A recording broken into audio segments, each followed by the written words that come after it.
इसको कर रहे हैं ग्रामर में, पहले मैं दिखा दूंगी क्वेश्चंस आते कैसे हैं। ये एक क्वेश्चन है फिल इन द ब्लैंक्स का। तो इसमें आपको क्वेश्चन दिया है fill in the blanks with the given options.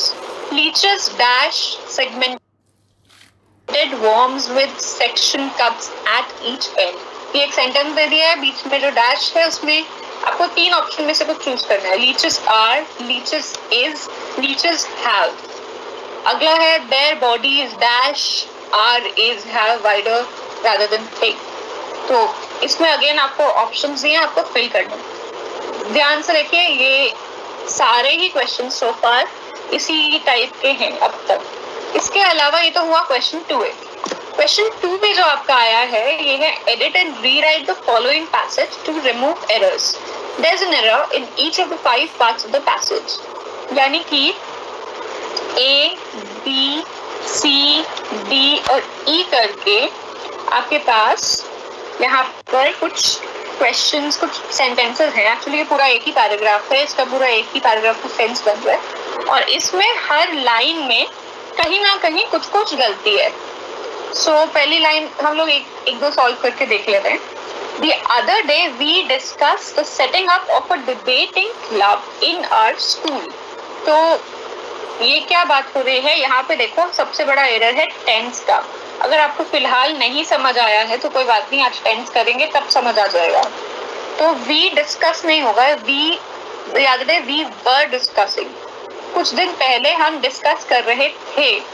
तो यहाँ पर डिस्कस जो है ये डिस्कस वर्ब का रूट फॉर्म है, यानी कि जो वर्ब है वही उसका रूट फॉर्म है। डिस्कस का डिस्कस, ईट का ईट, कुक का कुक, ये उसका रूट फॉर्म होता है। अब इसका पास्ट टेंस भी होता है, उसको कहते हैं पास्ट पार्टिसिपल। इसका फ्यूचर टेंस भी होता है, उसको कहते हैं फ्यूचर पार्टिसिपल। तो जैसे कि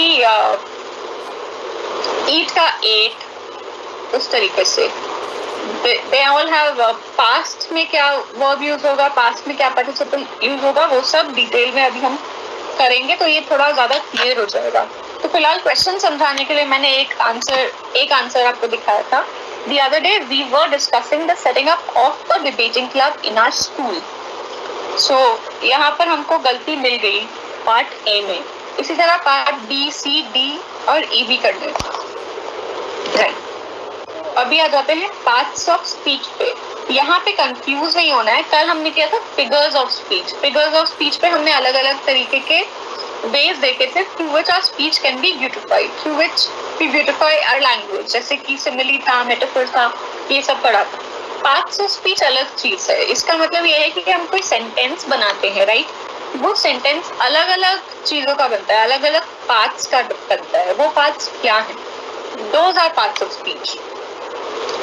So सबसे पहला है noun. I am hoping that you are familiar with all of these. तो हम लोग बहुत बेसिक में इसको करेंगे, फिर डिटेल में टेंसेस करेंगे। Noun is the name of a person, place or thing. इतना पढ़ा है। मैं थोड़ा सा एडिशन कर रही हूँ इसमें कि noun is a name of a person, place, thing और idea, यानी कि कोई आइडिया है उसको भी हम लोगों ने noun में माना है, सिर्फ पर्सन, प्लेस और थिंग का नाम नहीं। So noun simply is a name, is a kind of a name. This name could be very specific, जैसे कि Rita, Gita, Ram, Shyam. This could be not specific, general names. So in either of the case, noun means name of a person, place, thing और idea. अब noun की जगह जो word use होता है ताकि sentence बार बार repeat ना करे, repetitive ना हो, उसे हम कहते हैं pronoun.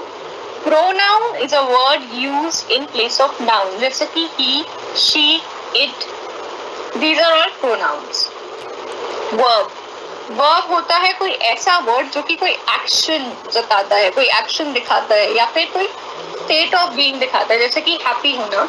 अगर happy को हम लोग किसी verb की तरह use करें, then that's a state of being. You are happy, you are sad.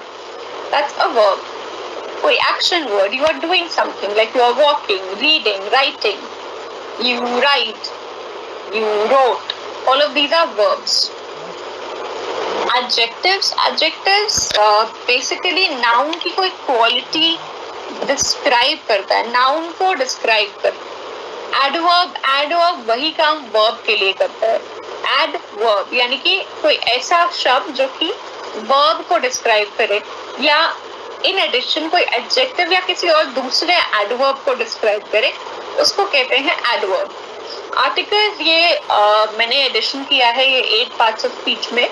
Article simply A, N और द, हम लोग जब स्पीच में या रिटन में इनको यूज करते हैं, इनको कहते हैं आर्टिकल्स। अगला है प्रपोजिशन। प्रपोजिशन नाउन या प्रोनाउन और किसी और चीज के बीच में रिलेशन बताता है, जैसे कि the cow is standing in the field. अब काउ और फील्ड के बीच में क्या रिलेशन है? इनका रिलेशन है कि काउ फील्ड के अंदर है, राइट? ये कौन जता रहा है, ये कौन दिखा रहा है? ये प्रपोजिशन दिखाता है। अगला है कंजंक्शन। कंजंक्शन जो वर्ड है उसका खुद ही मतलब ये होता है किसी चीज को जोड़ना। सो कंजंक्शंस आर जॉइनिंग वर्ड्स, या फिर कोई फ्रेजेस ज्वाइन करने के लिए जो वर्ड्स यूज हो, कोई क्लॉजेस ज्वाइन करने के लिए जो वर्ड्स यूज हो, उन्हें कंजंक्शंस कहते हैं। अगला है इंटरजेक्शन। इंटरजेक्शन किसी तरीके का इमोशन एक्सप्रेस करने के लिए कोई वर्ड यूज किया जाता है, जैसे अरे यार, ओफो। These are all interjections. ओफो का अब ऑटोमेटिकली खुद में कोई मीनिंग नहीं होता है। ओफो का मीनिंग कहाँ से आता है? It comes from the way you speak it. It's a way of expressing your emotion. Likewise, we have alas. Alas मतलब कुछ बहुत बुरा हुआ, इसलिए उसको alas, ALAS कहते हैं. That is again an interjection.